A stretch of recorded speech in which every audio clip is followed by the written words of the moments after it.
recognize your purpose. So, today my topic is how to write a book. How to write a book. How to write a book. And this is my book. And I just finished writing it. And I am so excited. About 700 pages. Woo! Now, how did I write this book? First of all, you have to realize that you have a message. There is a reason why you are here. That is so exciting. There is a reason why you are breathing. There is a reason why you are alive. Every other thing is a distraction. Your children acting crazy, your marriage is upside down, your boss is not paying you, you don't have money to pay your rent. All of that is a distraction to where you are headed. All of that is a distraction to your assignment in life. You have to know that you have a message. Number one, how do you write a book? You have a message. Oh, yes. I remember when I told somebody that I am going to write a book. This person told me, ho-ha, what is so special about you? So when you are on your journey to doing something that is very big, people will talk, oh, just be prepared. Be prepared for bad belly. Be prepared for people to ask you, what do you know? Have you even finished school? What do you know? Do you even have the money to print it? After you write it, how are you going to print it? You will have all kinds of naysayers around you. So, but on a serious note though, how do you write a book? I've been serious, but I want to break it down. It's one, you have to know that you have a message. You have a message. And that message comes from you knowing that you are important and you have an assignment on this earth. For me, my message to this world is emotional healing. I was called to bring emotional peace into the homes and into the lives of people. And I have gifts that I use to target my audience, okay? And my audience are people who are broken. My audience are people who are dealing with all kinds of issues. That is my target. My targets are people who are have an ill way of handling issues. People who are dealing with depression. People who are dealing with low self-esteem. People who have unresolved issues. And my channels are my singing, my preaching, my writing, my talking, motivational speaking, all of that. I find every opportunity to speak my message and to speak my truth. So, I've been doing singing all of my life. I've been ministering. I've been doing all of that. But I decided that I was going to cut across and I was going to write a book. So, number one, what was my message? To bring healing to people. Number two, you have to have passion for that message. You have to have passion. Number three, you have to title that passion. So for me, I titled mine A Selfish Turn. What is the book about? The book is about how I grieved through my mother's death. And let me tell you something about grieving. This whole book is not about her death, though. When you have a passion and when you have a message, there is a possibility that you will have an instance in your life. You would have an occurrence in your life. You will have a situation in your life, an experience. In my case, there are many things that I have lost. I have lost pregnancies. I have lost opportunities. I have lost careers. I have lost money. I've also gained a lot in my life, but I've also lost some things. Now, when you don't tackle your issues, you understand? When you don't deal with your issues, it's going to take just one thing to bring out all of those issues. And for me, it was my mother's death. It served as a catharsis. Okay? That wound happened, and then it brought about other wounds. So this book is pretty much the 365 days of my grieving process, where I moved to New York, where I dealt with homelessness. I didn't have a place to live at a point. With all my degrees, with all my pedigrees, I found myself in a corner. And that's what life does to you. When life is about to take you to the next level, sometimes it will beat you down and then it will spring you up. You understand? So that's what this book is about. I had a message and I had the passion. And a selfish turn, which is the title of this book, pretty much meant that I was making a decision not to make a decision for people. I was making a decision to make a decision for myself. I made a U-turn. I was not going on the road that everyone was traveling on. I was not going on the road that everybody expected me to travel on. I was going on the road that was going to lead me to my destiny, lead me to my purpose. And if I fell along the way, it was okay. But as long as I was not taking the validation and permission from anybody, I was going to do what I knew that I was called to do. So that's what the selfish turn means. When you are writing a book, you would have to have a strategy. So now you have your title, now you have your passion, but now you have to have a technique. For me, because I'm a nurse and I work literally from 9 to 5, I knew that there was no way that I'll be writing a book when I'm brushing the teeth of my patient, when I'm wiping their bum, when I am cleaning their mouth, when I'm turning them on the bed, when I'm helping them with ambulation. There was no way when I'm taking them to the hospital, helping them with their medication, being there when they are getting their injections, all of that. There is no time, right? Which I know is why a lot of people don't write, because they don't have time. So here is a secret in writing a book. The same way you make out time to brush your teeth, the same way you make out time to put on your clothes, the same way you make out time to watch TV, is the same way that you must make out time to write a chapter. And you have to know what works for you. For me, I wrote this whole book. See the pages? I wrote this whole book on my phone because I'm always on my phone. So that was a technique. I couldn't carry my laptop everywhere because, once again, like, I'm a nurse, so it's not like I'm going to have a laptop on me, but I had my phone on me. So I downloaded Notebook on my phone, and since I'm always on the phone anyway, I was just typing. I just kept typing and I kept typing, and yes, this is how my book was created. I wrote this book on my phone. You have to know what works for you. Another thing, what worked for me was mornings are better for me. So 4 a.m. in the morning, 5 a.m. in the morning, I knew that I had to wake up to write this book. Now, if I could not wake up on that morning, as long as I write that book before I get home, I must write that chapter. So you have to know what works for you. Working in the morning is the best thing. Writing a book first thing in the morning, 3 a.m. in the morning, everybody is sleeping. You can't go out because everywhere is closed. So you're pretty much stuck with you and your thoughts. That's the best time to write a book. Okay, that's the best time to write a book. Now, make a decision that every day you must visit that book. Know how many chapters you are going to write. For me, all my books are 10 chapters. And then have a technique. Know what works for you. So I just really, I am just like really honored when my executive producer told me about this book and gave me the permission to actually read a couple of pages from my book. I was really honored. So what should motivate you in writing the book is the lives that you're going to bless, is the lives that you're going to affect, is the lives that you're going to encourage, and is the platform that you would get. So many doors have opened for me since I wrote this book. You know, so when I go out to sing, when I go out to teach, I have the books there. It adds something to your repertoire. Please don't allow anybody tell you that you don't have anything to say. You have something to say. You have something to say. Let me tell you, some people may say, but I don't have content. Your life is the content. When you could not pay your rent and then all of a sudden one miracle happened like this, that is content. Or maybe you were even evicted and you were sleeping on the road, but are you sleeping on the road today? That is content. Maybe it took you 20 years to get pregnant. That is content. Writing your process on how you dealt with barrenness, how you dealt with doctor's visits, how you dealt emotionally. All of that is content. You have content. Your life is content. Your journey is content. How you wake up in the morning. You have to be at work at 9 o'clock. You have to feed those children. You have to make sure your husband has eaten. You also have to look like a human being. And then you manage to get to work at 9 o'clock. On your way to work, your car broke down, but you still managed to get to work. You still managed to be at that executive meeting. You still managed to close that deal. Behind the scenes is your content. What happens behind the scenes is your content. How you ate bread and akara. How you ate bread and butter. And today, now you're eating shrimp.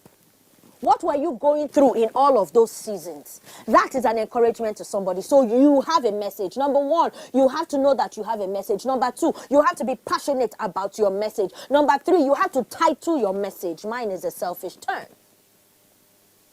Number four, you have to have a strategy on how you are going to now get your message out. How you're going to get your message across. This time you're not in front of a camera. This time you are not preaching. You are not singing. This time you are writing it down. And you know that most people are prone to mental drainage, mental strain, because you're thinking of so many things and you are so tired. So you have to have a technique. You have to sleep on time. You have to drink a lot of water. You have to read other books so that you can get inspired. I mean, like, my journey to finishing this book, I had to look at other books. I would just go on Google and I would just look at other books, and it would motivate me.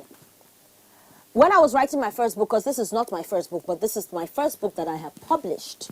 When I was writing my first book, I had to go to somebody and I had to tell them to please do make and design a book cover for me so that it will serve as a motivation. So anytime that I was looking at that book, I was just, I was motivated to keep writing because I wanted my book to be in the hands of people. When you are writing a book, you have to realize that a book is different from a memoir. What I have in my hand is a memoir, is a journal, is a life story. So that's why it's thick like this.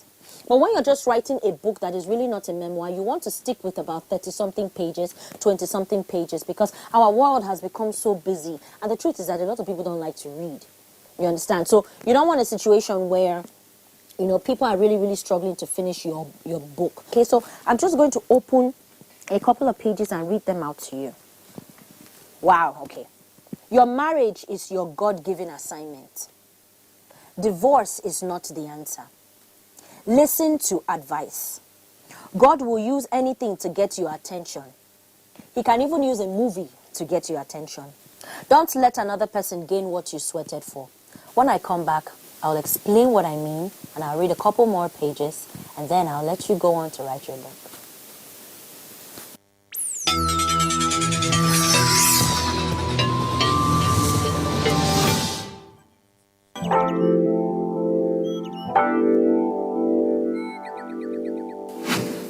Welcome back.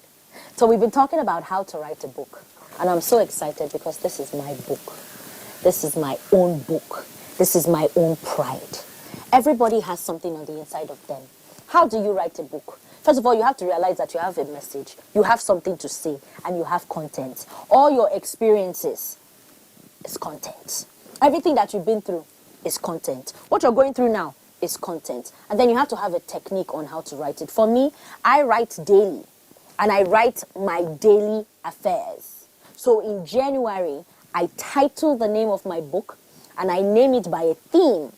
And then I write every day, and then it's 31 days of one book. This book is 12 months in one book, and that's why it's thick like that. So that is my method. I also write on my phone because I'm always on my phone. I cannot, the nature of what I do as a nurse and speaking and singing everywhere, I cannot be dragging a laptop everywhere I'm going. So therefore, I decided that I was going to start writing my books on my phone. As soon as I write it on that day, I send it immediately to the editor. I edit it myself, and then I edit it through a website. After editing it through that website, I now send it to my editor. I don't wait for the whole book to finish, then you start editing. That book will never finish, and you will not finish that process, okay? So, always know that you have a message. Now, here's my message. So before I went on break, I said that your marriage is your God-given assignment. Divorce is not the answer. Listen to advice. God will use anything to get your attention. He could even use a movie to speak to you. Don't let another person gain what you sweated for. Don't just walk out on your marriage. Remember that man has been used to prune you, and you too have pruned that person, and then another person will just walk in and just take your glory. Of course, if you're in a marriage where you're being chased by a knife, where you're being poisoned, where you're being threatened, there are people who are in marriages that are very, very unhealthy. Please seek a counselor for that and see if you should leave or not. Fight for the life of your marriage no matter what. Humble yourself. It doesn't matter who says sorry first. Just end the malice. Don't keep malice. Silent treatment and stonewalling is a high form of abuse. Silent treatment and stonewalling, acting like they're not talking to you, acting like they are or like you are a wall. That is a sign of abuse. Verbal abuse is very debilitating and men don't like it. It doesn't mean that some men don't yell and cuss, but women need to learn to bite their tongues as well. And remember, when you are instructed, just trust and obey. Let me open to another page. Like the commercial says, don't get mad, get glad. Appreciate the wonder of this world. Become like a patient. Always say that the weather is good. The weather is good. Whether it is raining, the weather is good. Whether it is snowing, whether it is sunny, the weather is good. Seek for serenity. People are looking up to you. Remember that your triumph is not for you alone. It's also for others. It's also for others. I'll open to another page. This topic here is trapped. To be trapped means to be in prison. Circumstances and past situations keep us bound in jail if we don't release ourselves. We must know that we are free to go. We are free to go from the sin that we committed. We are free to go from our offenses. Don't trap yourself. Forgive yourself. You must ask yourself what took you to prison in the first place. What took you to that state of mind? What took you to losing everything? Ask yourself. And then you must forgive yourself for the injunction. Forgive yourself for the verdict. Forgive yourself for the punishment. Forgive yourself for the end result. You understand? Yes, every time that something is done, there will be consequences. Forgive yourself that you did whatever you did or you said whatever you did to get you to that consequence. Go through the consequence and never go back to prison again. Get out of prison. You understand? The best way to get out of prison, mental prison, is to not even get there in the first place. Make sure that you take care of all the things that took you there and make sure that you don't go back there again. Remember that you are no longer a felon. You are no longer a victim. So when you have offended somebody or offended yourself and you have let it go, stop ruminating. Move on, because you are no longer that thing. Let me use this time to tell you that your situation is not who you are. Your situation is just a situation. Your situation is an event. Your situation is something that happened. Your situation is not who you are. A lot of people personalize their situation and they completely label themselves based on their situation. And that's why they end up being felons and they end up being victims. But I'm here to tell you that you are not a victim. You are not a felon. You are beautiful. You are fearfully and you are wonderfully made. Oh, yes, I also wrote here, please Google my song titled Gold. Titled Gold. I wrote that song when I had a first miscarriage, and the lyrics of that song is, you may be tried in the fire, but you are coming out gold. So just go through it. Now, speaking about gold, I'm telling you how to write a book, right? You have to realize that all the fires that you have been through, this is the gold. Yeah. Writing that song is the gold. Something has to go through fire in order to become gold, right? So you are in your process. You go through the fire and you write about how you went through the fire. And this is your gold. Your baby is your gold. Your song is your gold. Your new company is your gold. What is your gold? So how to stay focused on writing a book is to keep your eye on the end result. I remember when I was having such a hard time to finish this book. Woo! And my friend, Barrister Ike, told me, he said, focus on the message. Focus on the aim.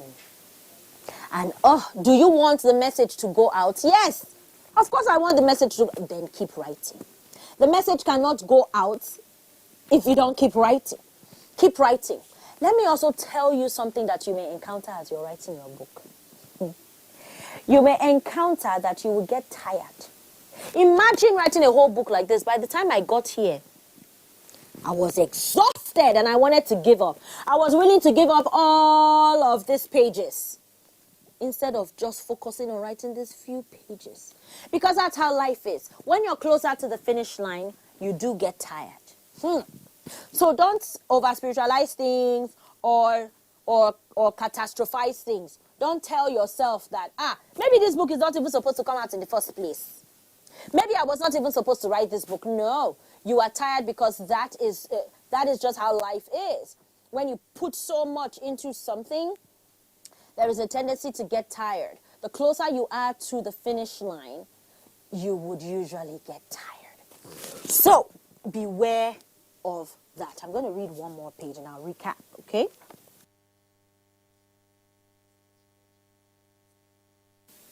As long as you are diligent, you will find an escape route. You have made a lot of progress. Tell yourself that. You may not be where you want to be, but you're not where you used to be. Keep improving on your skills. As the world spins in circles, focus on your agenda. And that would ease your dizziness. So, with all the issues that go on in life, we will definitely be dizzy. We'll be dizzy financially. We'll be dizzy emotionally. We will be dizzy physically. There are just things in life that come into your life and you just find out that you are dizzy. Oh, my world is just spinning. Nothing seems to be stable. Write about it. You're broke? Write about it. I've been journaling all my life. I've been journaling since I was a teenager. But I decided that I was not going to journal for my eyes alone. Another step to writing a book is be honest and be raw. People like authenticity. People don't want to read fiction. You understand? Fiction is for movies. You know, and if you notice, our world is becoming more real. People want it raw. Give it to them raw. But then again, if you are not confident in your emotions and if you are not confident in your personality and if you have not healed certain wounds in your life, it will be hard for you to be authentic. So can you see how this has brought us back to our emotions?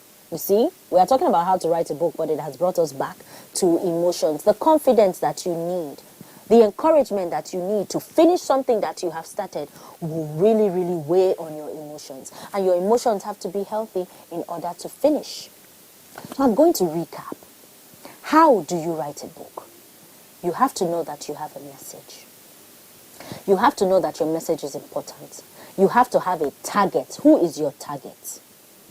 And then you title your message. You title your topic. For my book, it is A Selfish Turn. You write every day. Writing in the morning is preferable. You find an easy way to write. I can't drag my laptop everywhere. So I write in my book, then I edit, and then I send it to my editor who edits and then formats. And voila, a book is ready. Because I love to write and I also love money, I decided to write a book every month. So in 6 months, I have 6 books and I sell them. And by the end of the year, 365 days is in this book. So 12 books is in this one book.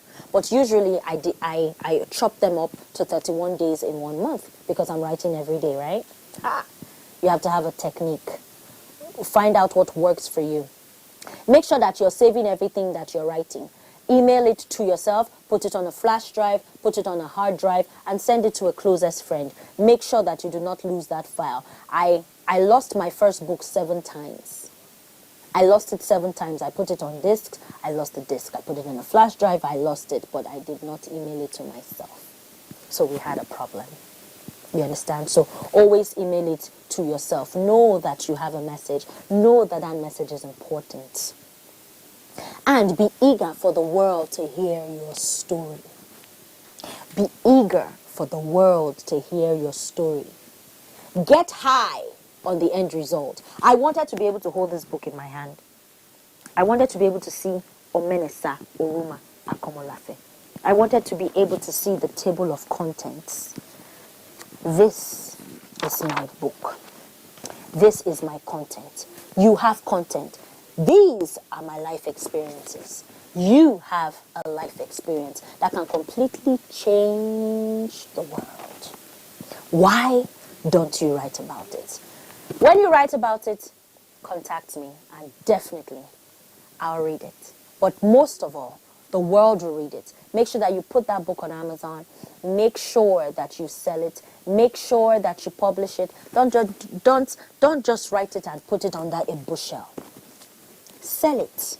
Let people be encouraged. Remember, you are worth it. And I told you that when I wanted to write a book, somebody said, what makes you so special? What message do you have to write? Ha! Beware of Babele people. But keep writing. God bless you.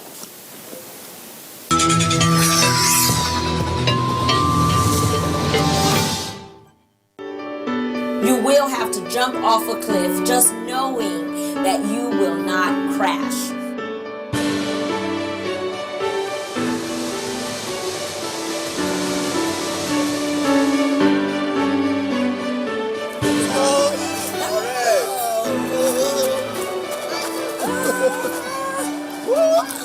If you're not in control of your emotions will be in control of you.